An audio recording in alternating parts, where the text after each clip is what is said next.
সিংহাতে ভরে দিবে আমার দুনিয়া আবার পানিময় হইবে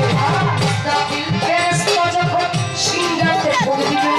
তামাম দুনিয়া আবার পানিময় হইবে 40,000 বছর থাকে পানিময় হইয়া কুদরতি এক বাতাস আল্লাহ দিবে ছাড়িয়া 40,000 বছর থাকে পানিময় হইয়া কুদরতি এক বাতাস আল্লাহ দিবে ছাড়িয়া সেই বাতাসে